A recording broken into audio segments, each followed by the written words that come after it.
তোমার দুধ ভাত খাবে নাকি তুমি জন্মদিনে?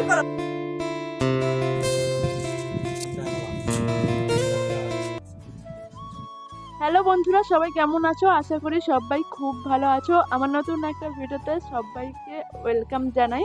আর আজকের ভিডিওটা হচ্ছে আমার বার্থডে সেলিব্রেশন হয়েছিল রাজস্থানে। তো আমাকে কে কি গিফট দিয়েছে আমার বার্থডেতে, চলো তোমাদের সাথে শেয়ার করি।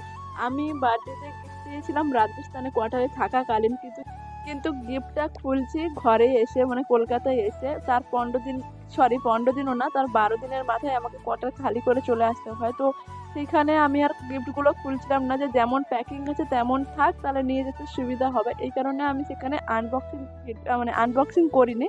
তো বাড়িতে এসে আমি আর সৌভিক করে আনবক্সিং করতে বসেছি। আর এইটা আমাকে একটা দিদি দিয়েছে, নাম হচ্ছে মূর্তি দিদি, আর নাম লেখা ছিল মিষ্টু। মানে মানে সেই দিদির মেয়ের নাম মিষ্টু, তো তারই নাম লেখা ছিল।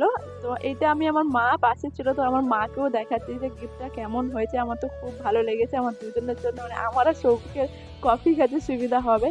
আর এই একটা আয়না, মানে এটা হচ্ছে ফটো দিলে সেই লাইট জ্বলে না, সেই রকম একটা আয়না দিয়েছিল একজন। এটা হচ্ছে সহদেব দা দিয়েছিল।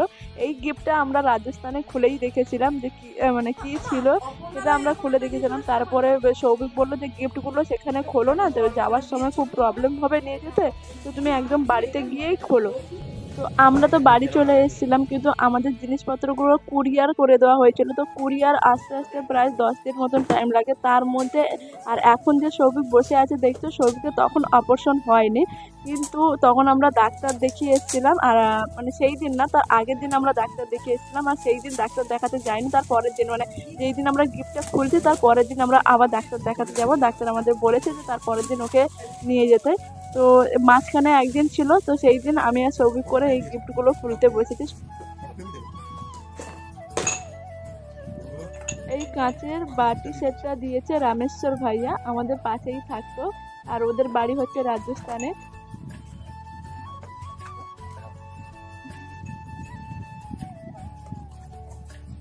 আর গিফটে অনেকের নাম লেখা ছিল, আবার অনেকের নাম লেখা ছিল না, তো তাই জন্য সব নামগুলো হয়তো বলতে পারবো না।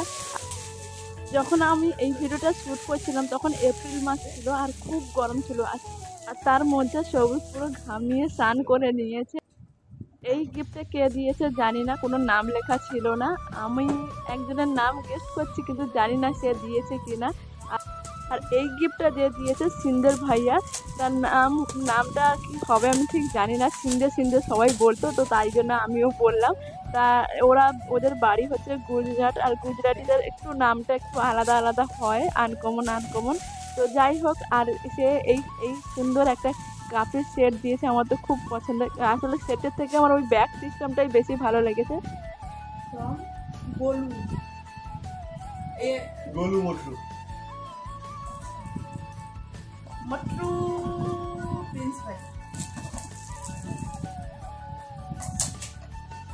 এই গিফটটা দিয়েছে প্রিন্স ভাইয়া, আর তার ছেলের নাম দেওয়া আছে গোলু মটরু, মানে তার বড় ছেলের নাম মটরু আর ছোট ছেলের নাম গোলু, তো তাদেরই নাম লেখা ছিল। আর এইখানে তোমরা দেখতে পাবে আমি বেশিরভাগই ফটো ফ্রেম পেয়েছি, কারণ আমাদের সেখানে রাজস্থানে যখনই কোনো অকেশন হতো, এটা মানে কি বলবো, ওইটুকুই গিফট বেশি পাওয়া যেত, ওই কাঁচের পার্টি সেট, কাপ সেট আর এই ফটো ফ্রেম। এর থেকে বাইরে তো যেতে দিত না আমাদেরকে। আর দুটো দোকান ছিল, দুটো দোকানেই সেম জিনিস, আর খুব দাম ছিল। আর কিছু খুঁজলে তুমি পাবে না, এই ফটো ফ্রেমের মধ্যেই থাকতে হবে তোমায় সবসময়। আমরাও অনেকেই ফটো ফ্রেম দিয়েছি। এটা এটা কে দিয়েছে? আমাদের বাঙালিগুলো কি দিয়েছে নাম দেয়।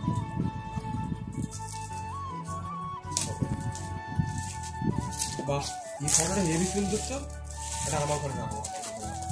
ওই রুম তো নেই এখন। ওই রুমটা লাগাবো। তুই আর আমি একটা রুম পাবো না না, তোর রুমে তাহলে আমার জীবন শান্তিও থাকে না, রাতে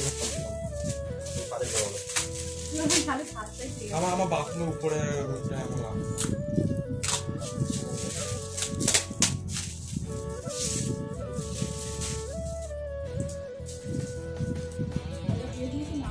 এটা কিন্তু আমি টিভির পক্ষে রাখবো। হ্যাঁ ঠিক আছে ঠিক আছে। এই গিফটটা কে দিয়েছে আমি জানি না, কিন্তু সত্যি খুব সুন্দর গিফটটা, মানে নাম লেখা নেই কারণ, কিন্তু এত সুন্দর গিফট আমার খুব ভালো লেগেছে। প্রিন্টটা খুব সুন্দর ছিল আর সামনাসামনি আরও বেশি সুন্দর, মানে ফোনের থেকেও। আর আমাদের তো ঠিক ডিসাইড করেই নিয়েছি যে এটা আমরা আমাদের বাড়িতেই লাগাবো, মানে। আর এই গিফটটা দিয়েছে নিতু দিদি। নিতু দিদি আমার পাশেই থাকতো। ওদের বাড়ি হয় উত্তরপ্রদেশ বা হরিয়ানা, আমি ঠিক মনে নেই ওদের বাড়িটা কোথায়। তো ওরাই এই গিফটটা দিয়েছে। এই গিফটটাও খুব সুন্দর একটা ফটো ফ্রেম দিয়েছে, দুজনের ছবি মানে লাগানো যাবে। আর এইটা বসানো কোনো একটা টেবিলের উপরে বসে দিলে খুব সুন্দর লাগবে। এটা দিয়েছে নিতু দিদি। এই কালারটা খুব সুন্দর ফটো ফ্রেম। আর এইটা দিয়েছে সৌভিকের বন্ধু ধর্মেন্দ্র ভাইয়া। তো সৌভিকের বন্ধু ওর বাড়ি হচ্ছে ওই রাজস্থানেই, মানে একদম রাজস্থানে ওদের বাড়িটা কাছাকাছি ছিল। এটা দেখো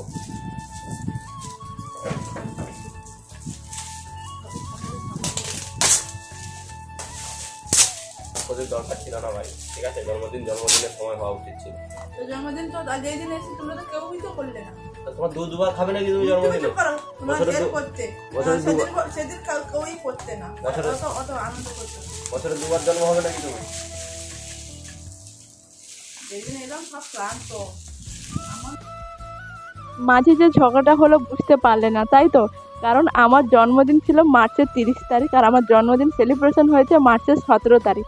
কারণ ওইখানে সবাই বলছিল যে খাওয়ানোর কথা, আর মার্চের অ্যাডভান্স মানে সবাই চলে আসবে। মার্চের 30 তারিখে ছিল, আমি দিল্লি থেকে কলকাতায় আসার ট্রেন ছিল ওই দিন। তো আমি তখন সবাই বলছিল যে তোর মানে তোর বউয়ের বার্থডেটা তোরা এইখানেই মানিয়ে তুই যাস। তো এই কারণে ছবি বললো ঠিক আছে ভেবে দেখছি। তো ভেবে দেখছি সবাই যখন জোর করলো তখন আমি বললাম ঠিক আছে করিয়ে দাও না বার্থডেটা।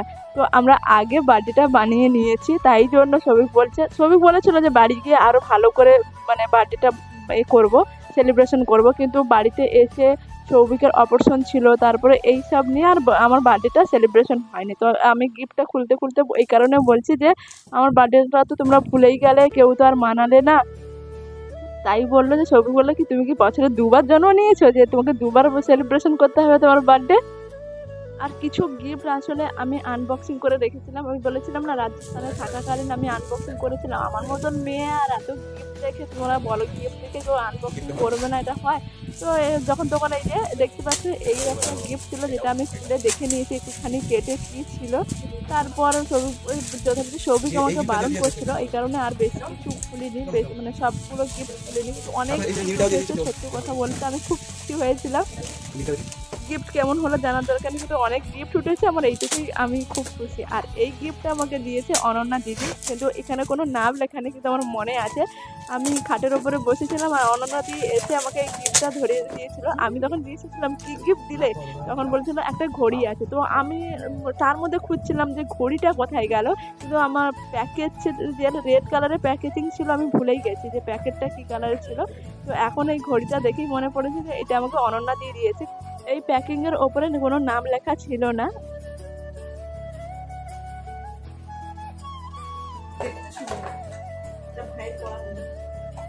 আর এর পরের যে গিফটটা দেখবে সেটা হচ্ছে সৌভিক আগেই আনবক্সিং করে নিয়েছে রাজস্থানে থাকাকালীন। কারণ সৌভিককে আমার বার্থডের পরের দিন ওর একটা বন্ধু ওকে দিয়েছিল, দোকান ওই কমপ্লেক্সে গিয়েছিল, তখন ওকে দিয়েছিল যে তোর বউকে দিয়ে দিস এই গিফটটা।